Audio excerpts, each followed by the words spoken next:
നമസ്കാരം.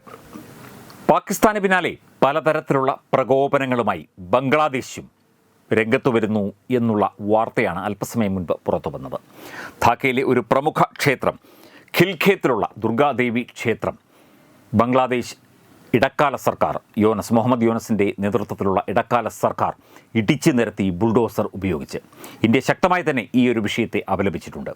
കാലങ്ങളായി ബംഗ്ലാദേശിൽ ഹിന്ദു ന്യൂനപക്ഷങ്ങൾ നേരിട്ട് വരുന്ന, ഹിന്ദു ക്രിസ്ത്യൻ പാഴ്സി ന്യൂനപക്ഷങ്ങളൊക്കെ തന്നെ നേരിട്ട് വരുന്ന, സിഖ് ന്യൂനപക്ഷങ്ങൾ നേരിട്ട് വരുന്ന അതിശക്തമായ പ്രതിസന്ധി കൂടുതൽ രൂക്ഷമാവുകയാണ്.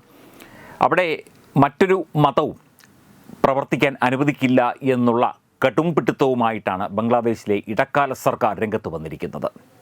നേരത്തെ ഷെയ്ഖ് ഹസീന ഉണ്ടായിരുന്നപ്പോൾ വളരെ സാഹോദര്യത്തോടെ തന്നെ, ഇടയ്ക്ക് പ്രതിസന്ധികളൊക്കെ ഉണ്ടായിരുന്നു, എന്നാൽ പോലും വളരെയധികം സാഹോദര്യത്തോടെ, സ്നേഹത്തോടെ നാനാജാതി മതസ്ഥർ താമസിച്ചിരുന്ന രാജ്യമാണ് ബംഗ്ലാദേശ്. ബംഗ്ലാദേശ് ഉണ്ടാകാൻ കാരണം തന്നെ ഇന്ത്യയാണ്.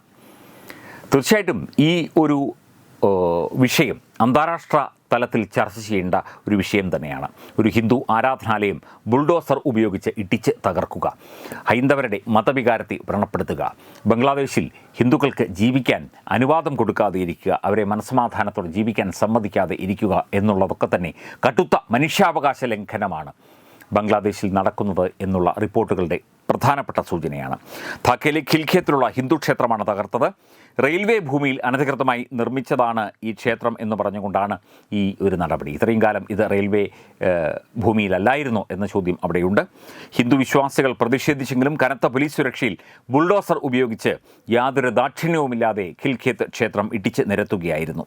ഇന്ത്യ അതിശക്തമായി ഈ വിഷയത്തെ അപലപിച്ചിട്ടുണ്ട്.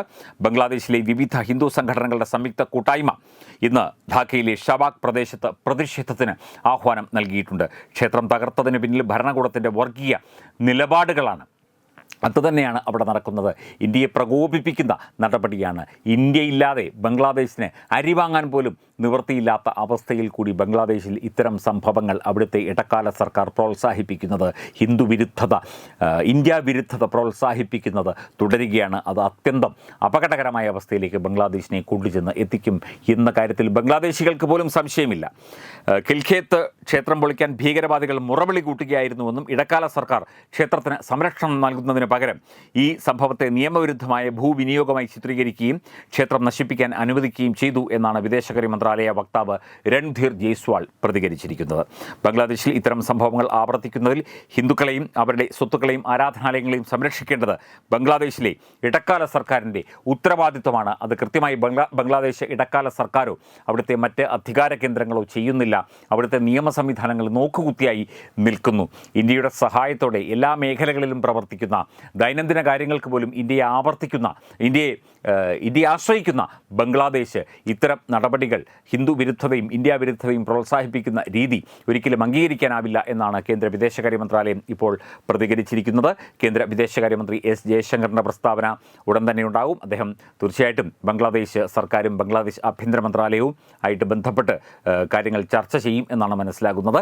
കൃത്യമായ മുന്നറിയിപ്പ്, കൃത്യമായ താക്കീത് ബംഗ്ലാദേശ് ഇടക്കാല സർക്കാരിന് ഇന്ത്യയും ഇന്ത്യൻ വിദേശകാര്യ മന്ത്രാലയവും ഉടൻ തന്നെ നൽകും എന്നുള്ള റിപ്പോർട്ടുകളാണ് പുറത്തു വരുന്നത്.